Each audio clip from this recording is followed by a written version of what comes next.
And then So infinite. So he has infinite mana, basically. oh, does he have infinite mana? If he has infinite mana, he should be able to blow up both of the druids this turn.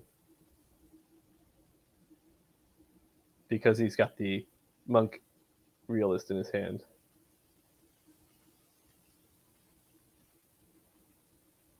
If he doesn't have infinite mana,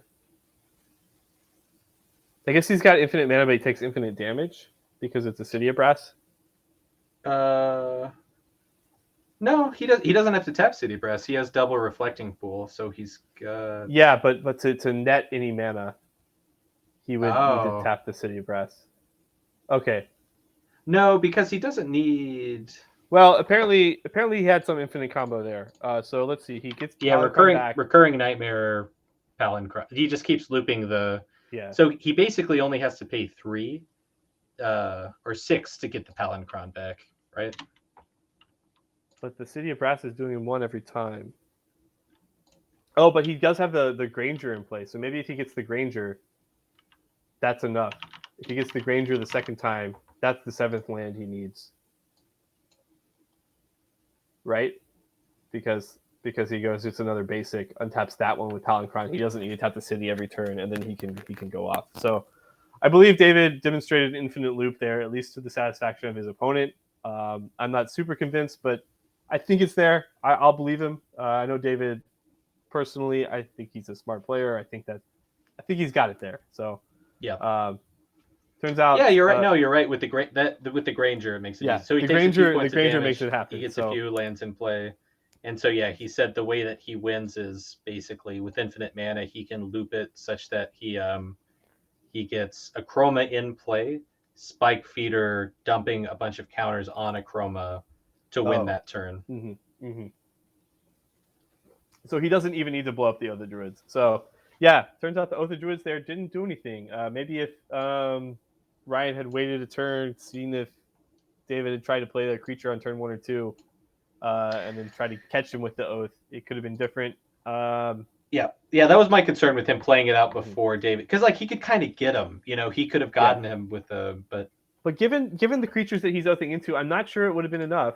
So I think you're right. I think that's a reasonable. Yeah, it he needed more lock pieces. He needed the Winter Orb to stop him from having all that mana. He needed a way to answer Survival of the Fittest. He needed Graveyard Hate. There's a lot of ways he could have had that. Oath of Druids just wasn't the one for that game. The way that way. So, all right. Well, I think that's it, and I think that was a pretty interesting match. I learned a few things about both decks there, especially this prison deck. The prison deck was actually more impressive than I thought. I had seen the list earlier this week, and I wasn't quite sure how it worked. And even though it lost here, I think maybe some different decisions. Game 1, wastelanding that guy's cradle could have won that game, and a different way to play game 2.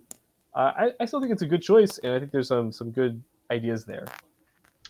Yeah, for sure. And but I do think that the main benefit of David's survival list, it's not super fast. It's not like the most broken like the full English breakfast, but with a skilled player, it can kind of get you out of a lot of very tricky situations, especially in a scenario where like Ryan presented no clock whatsoever. Right. So David had a ton of time to put his, like in game 2, for example, he had a ton of time to put his infinite mana Palinchron plan together.